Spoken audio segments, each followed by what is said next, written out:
Mineral Resource Minister Msebenzi Zwane says his department has concluded the investigation into the Lily Mine tragedy. Today marks the one-year anniversary of Lily Mine disaster. Zwane says in a statement that the probe has now been converted into an inquiry in terms of the Mine Health and Safety Act. This will commence in the next few days. There is still no closure for the families of the 3 mine workers whose remains are still buried underground. Yvonne Mnisi, Preeti Nkambule and Solomon Nyirenda were in the lamp room housed in a shipping container on the surface of the mine when a supporting pillar underground collapsed. They are still buried underground. The container in which they were trapped was buried under tons of rocks and soil. Further deterioration of the collapse of the high walls surrounding the area made rescue efforts impossible and was suspended. Mineral Resources Department has now converted their probe into the tragedy into full-blown inquiry. Meanwhile, no mining can resume at Lily Mine until the inquiry is concluded. We cannot celebrate and commemorate the death of people that we don't even know what had happened to them, because in our view, rescue mission would have assisted us in certifying the people dead. The families still do not have the certificate of death of these 3 families. That's the first thing. The other thing is that these families themselves have not performed what is the necessary rituals in terms of their culture, bringing closure into the whole matter. On the line, we have the spokesperson of the Lily Mine, Mr. Rob Devereux. A very good afternoon to you, sir. Good day and welcome to your viewers. Thank you, Mr. Rob. Mr. Rob, with all this story about the mine now and all the bodies that still haven't been found, we just wanted to find out, just to follow up on the story. Has the victims rather been given compensation? And if yes, how much and who has paid the compensation? As you know, the families were promised 200,000 each. And that was made, in fact, probably 2 days after the anniversary of the collapse. And the company has committed to pay that. That is included in our fundraising efforts. And we have not been able to raise the funds to open the Lily Mine as at yet. Unfortunately, the Barbrook Mine has been placed into business rescue in December, and that has changed the dynamic of how we raise our funding. So we're speaking to our funding principals to include the Barbrook Mine as well as the Lily Mine for the monies. But certainly the money is not being paid, but it is included in our plans to pay them, and they are very first on the agenda. Just one more question, sir. What is the status of the mine right now, and will the mine maybe remain closed until the inquiry is complete? The status of the mine is that it remains closed. We need to develop a new decline to open the mine. That will cost 200 million rand. And once we'll go through the process of reopening the mine, ensuring the safety is correct. And then it will be opened in conjunction with the DMR. In terms of the minister's statement, the DMR process and the process with the company is a legal process. So the company has completed its investigation into the affairs of the collapse. The DMR has completed their affairs and investigation into the collapse. And then we will have an investigation and inquiry. That is a normal process in terms of law, so that's nothing unique. Also understood that the memorial service for the trapped miners was cancelled due to security reasons. What is the security threat that you people probably are facing at the mine? Yes, the remembrance service today was postponed.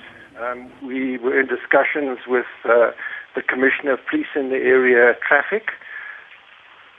We had a discussion together with the unions, the DMR, and it was agreed that there were protests that were planned, and it was not in the interest of the community or anyone to put further lives at risk.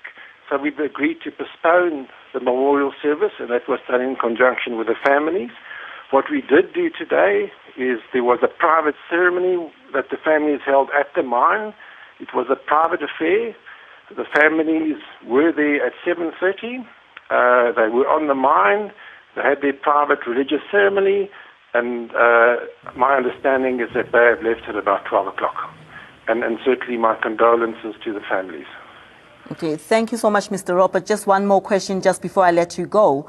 Also, after the deadly accident at the mine, has there been any overhaul or the security measures to avoid maybe reoccurrence of the similar incidents? Certainly the investigation that has been conducted by many specialists, internationally and nationally, we've conducted that, and the outcome of that will come. The Vantage Goldfields Group really promotes mining that is safe and for all our employees. And certainly any mining conducted in the future will be done in the safest manner, as we've always done, in conjunction with the DMR and Health and Safety and various experts in the field. Thank you so much, Mr. Devereaux. We will be keeping our viewers updated, and we will also be speaking to you just to give our viewers, more follow-up on the story. And then next on the line again, we have Reverend Malcolm Damon, who is the Executive Director of the Economist Justice Network.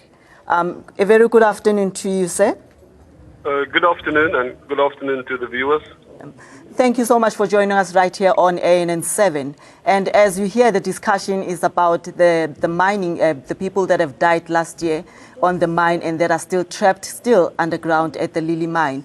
Now, my question to you, sir, is that do you think that enough has been done for the victims? Absolutely not. I mean, we've heard what the previous speaker from the mine has said, that they've allocated money, but no money has been given to the communities. And then secondly, to the families. And then secondly, the fact is that this has been a year.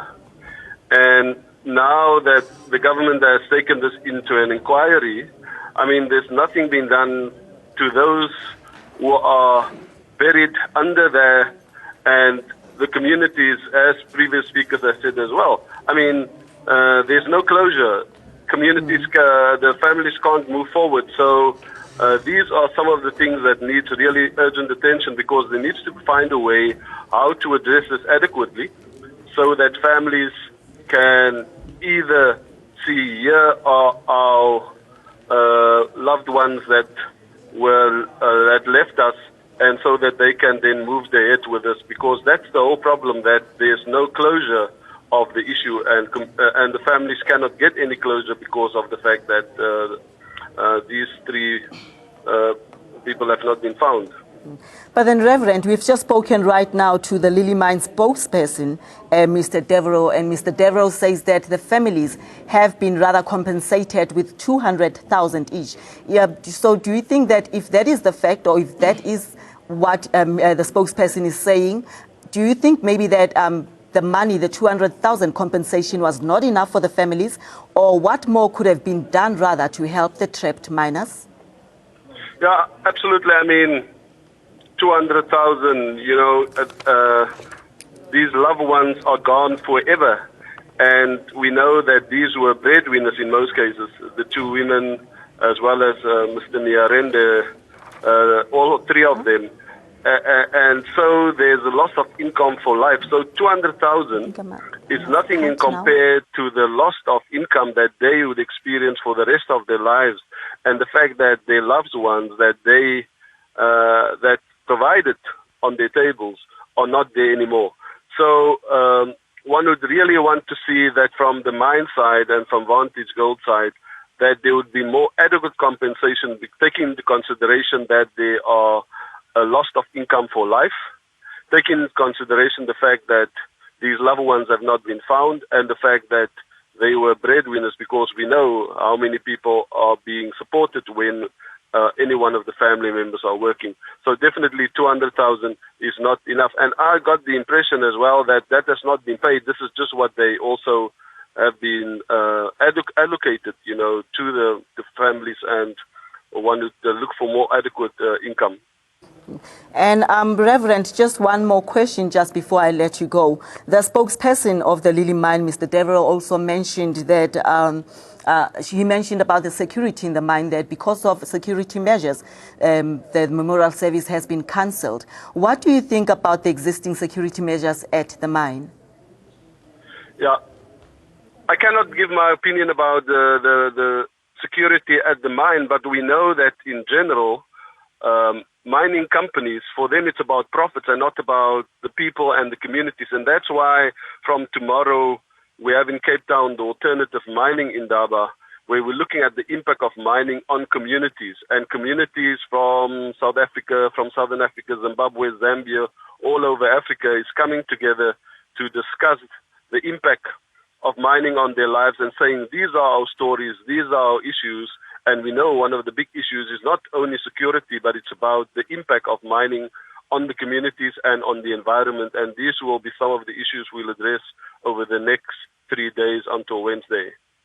Thank you so much, Reverend. We will be also speaking to you maybe at some stage just to get a follow-up on the story and to get your advice in the expertise. And in our studio today, we also have Mr. Blessing Ramoba, right? He's the mining activist. So welcome to ANN7. Thank you, ma'am. Thank you, ma'am. Yeah, we are discussing about, the Lily Mine tragedy that happened last year.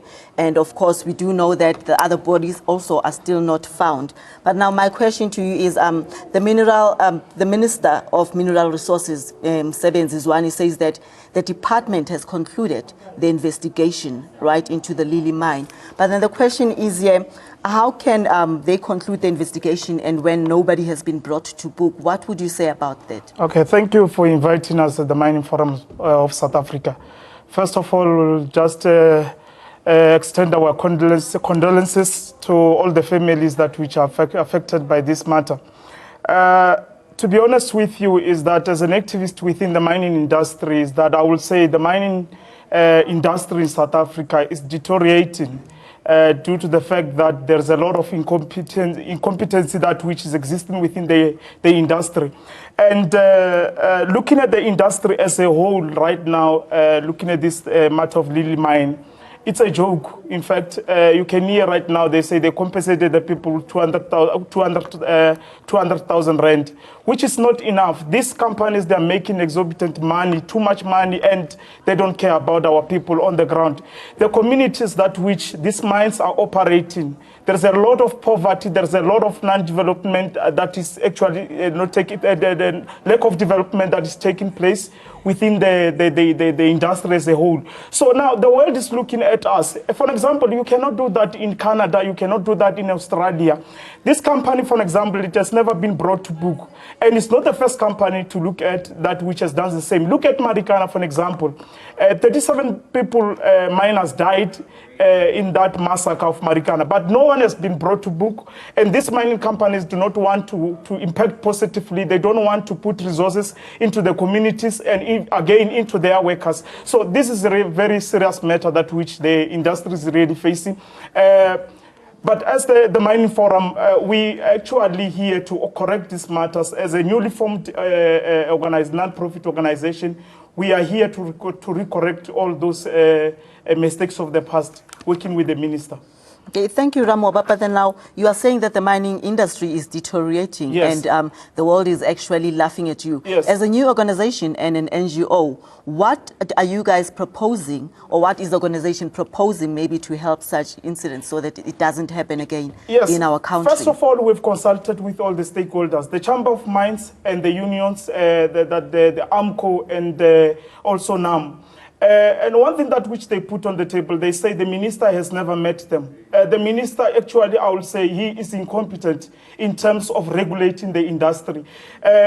since he took the office, this industry is actually going down. It's not the first. The problem is that when we appoint the ministers, we actually appoint people who are incompetent. That's the problem that which we are facing. And people who are not really serious in taking this industry forward. So now looking at that is that we really need competent people in the industry that which can actually know how how to regulate this industry. So in the mining industry as a whole right now is a crisis. Look at the social and labor plan. Look at Marikana for an example. Since 2012, the massacre, we had what we call the Falam Commission, which gave recommendation to Marikana to actually correct the mistakes of the past. But if you go to the same place right now, the situation is still the same. You know, poverty is still there. The people do not have a place to stay. You know, the workers, they're still staying in a place called Nkaneng. It's a place, it's shacks and everything. They do not have a proper sanitation. They do not have water where they stay. So that's why I'm saying now the world is laughing at us. Because now the minister is seeing the situation, but no one is doing anything right now. You know, again, taken from the commission itself, Lone Mill was supposed to actually take that and advance, you know, correct the mistakes of the past. The same as Lily Mine, as we are looking right now. They say that they don't have, they have what we call an insurance to actually insure the disaster itself. But now they are saying that the disaster, the insurers now, they do not cover that kind of incident because they say it's a God Act kind of. So are they saying that the insurance is not covering the families of the deceased, or are they not covering what happened in the mine? Their claim is the company itself. So they're saying that it means now if they cannot have that insurance, I mean, they cannot have that, it means they didn't have insurance, for example. If they are saying that the insurer cannot compensate for the damages of the disaster itself, it means they are negligent. You know, yes. There's supposed to be a compensation to the company so that they can compensate these people. So they can compensate the families, members. Like for example, it's an insult to give a person 200,000 rand after that. The person has been working at the mine. There's no benefits. There's nothing. You know, it's really you know, they're just. It's a problem. It's a problem. My question to you, say, is that the 200,000 rands that has been compensated, right, to the family members, where did the money really or exactly come from? Was it the mining itself, or maybe was it from government? Who compensated this 200,000 rands to the families? That is another question that we'll have to ask the minister. He is incompetent to actually regulate this industry. For example, if look at his background, the minister here we're talking of Mr. Msebenzi, he's incompetent. You know, for example, if you are a minister, you are getting into an office now, you have to consult with all the stakeholders. The unions are one of them. You understand? Yes. The Chamber of Mines on how to actually correct the mistakes of the past, to actually take this industry forward. You know, there is a lot of mistakes that which are happening. This industry is not well, regulated, for example. Let me give you an example. Looking at the social and labor plans, this mining industry itself, the communities are suffering. But this mining company, they're taking exorbitant money, they're going with it overseas. Now, this mining company, for example, look at Rustenburg. We have got SLP's documents, about 250. It's only 3 officials in Rustenburg that which are regulating the industry in Rustenburg, for example. And those people, they are able to actually manage to regulate only 29 SLPs. The rest is unregulated. Now, you understand what I'm saying? And now when you investigate, you say, what is the problem? They say, now we do not have resources. How can it such it's a department, it's a big industry. I mean, we are talking about business here. Mining is the core, actually, something that holds our economy. You know, it contributes 9.3% into our GDP. So it's something that we should look at and see that investment that which is made also benefit the locals and everything. Look at Becker's. So, ma'am, just to catch you there, what were the comments maybe from the Chamber of Mines and, you know, regarding the incident, specifically the Lily Mine incident? Did the Chamber of Mines maybe comment, or maybe are they trying to help? They are all shying away from the problem. Remember now, the Chamber of Mines, they really don't have the community's interests at heart now. What they are looking at the companies to make profit. That's because they are their members now. You understand what I'm saying? Now, Instead of someone who has to look at those matters that which affect the community, affect the workers, those are the unions, the likes of AMCO, for example. AMCO was supposed to pressurize the Department of Mineral Resources, to say that we want a closure on this matter, and someone has to be brought to book. Unlike the same situation as Marikana. And then with that, just quickly, sorry, we're running out of time. Yes. I'm just going to cut you, but just one more comment. What do you know about the family members? Are they receiving maybe counseling or, any of that, maybe medical help? Okay, through our research from the Inside as Mining Forum South Africa, they've been said that the company is making sure that these people are getting, the families are getting the UIF because, they've never been paid, as to say, they've never been compensated. So they were saying the government has to take part into that, in actually making sure that those families, they eat.